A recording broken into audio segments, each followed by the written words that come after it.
I want to introduce the next speaker, Giovanni Mazzeo, Associate Professor of Computer Science at the University of Naples, Parthenope.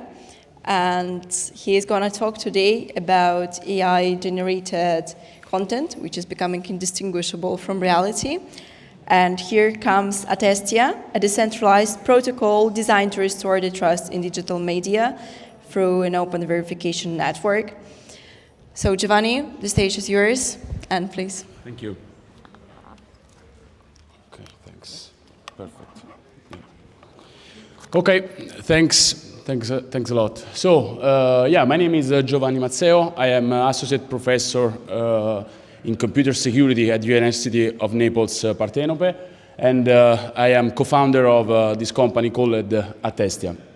I am specialized in the field of cybersecurity and blockchain. I had different consulting activities in companies in the Web3 space and in particular in fintech.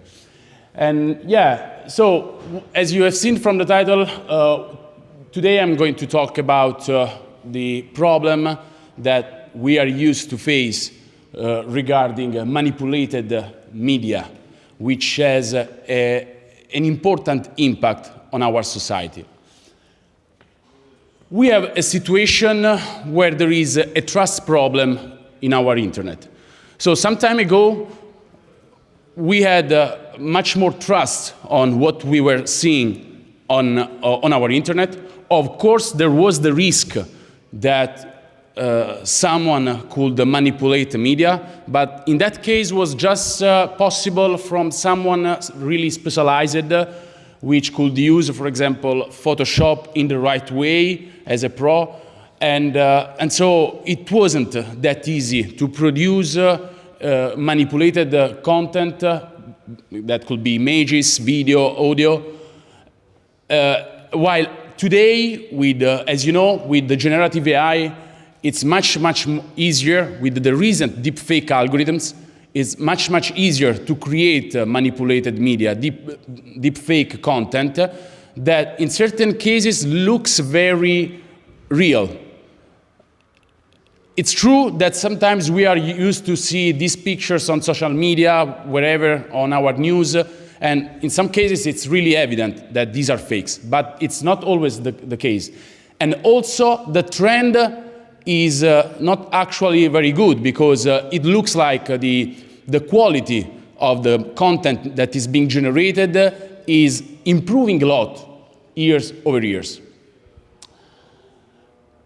But the fake content, if you think about it, the fake content is only half of the problem, because what we have as a consequence is that also the real content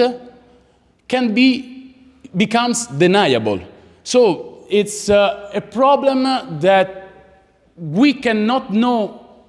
At a certain point, we could also ask ourselves about real content, and if that real content is actually real, right? So there is the need of something, of an infrastructural solution for this kind of problems, because it's getting worse. And in fact, the deepfake detection market is increasing. Companies are aware that is not anymore a nice-to-have feature, but those companies that usually manage content and media, they need this kind of detectors that, as a consequence, and so as a consequence, there are more and more billions that are circulating in this field. Now, you could ask, okay, there are already solutions for deepfake detection.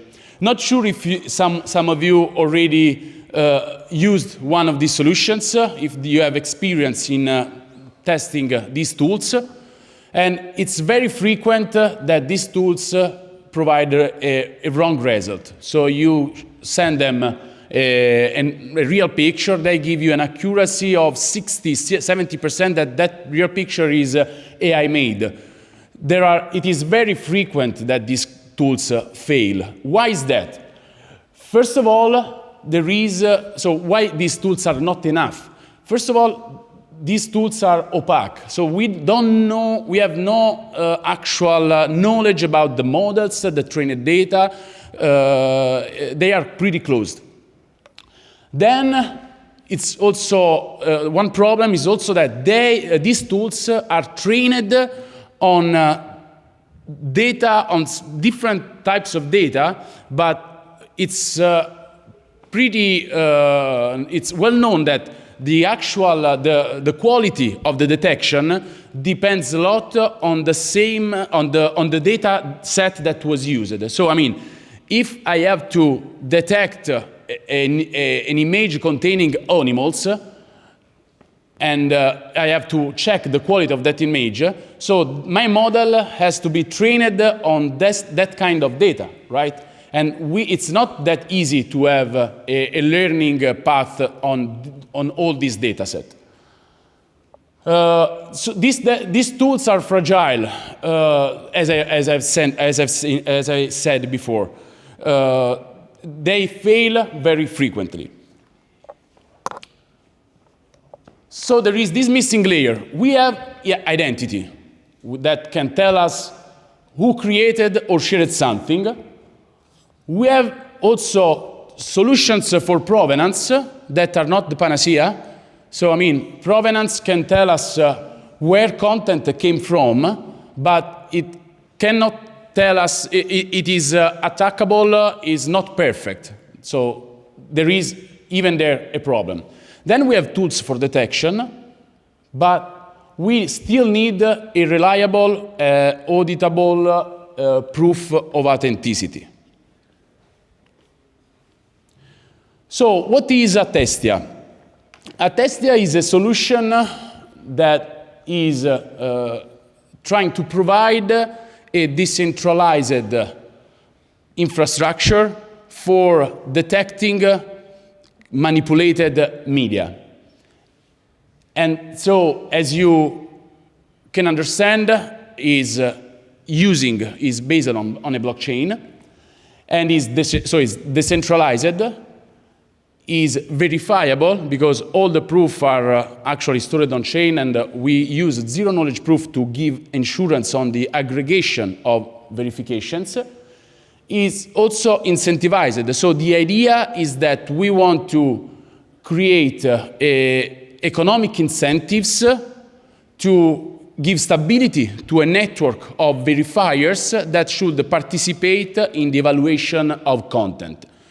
So we receive a score, we receive different scores, we aggregate them, and based on the quality of the consensus, we could either reward or slash the attesters, the verifiers.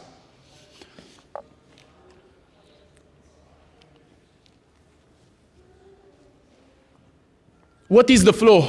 Just to give you an idea. The flow is the following. The submitter of the content, the contributor, uploads the media, and at that point, an on-chain attestation is generated and opening up the verification window.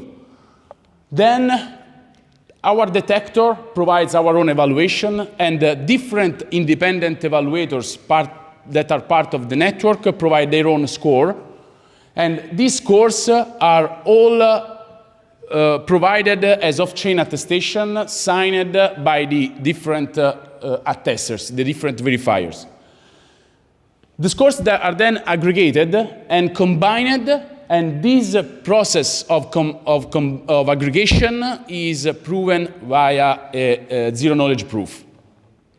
And finally, the aggregated score is anchored on chain, so the final outcome is is auditable and is trackable. At that point, based on the stage of the network, based on the situation, the attesters are rewarded or slashed based on their performance and also on their reputation. Of course, there are issues. So it's not that easy it's not straightforward to set this up. There are problems that maybe some of you already thought about. First of all, there are cold start problems.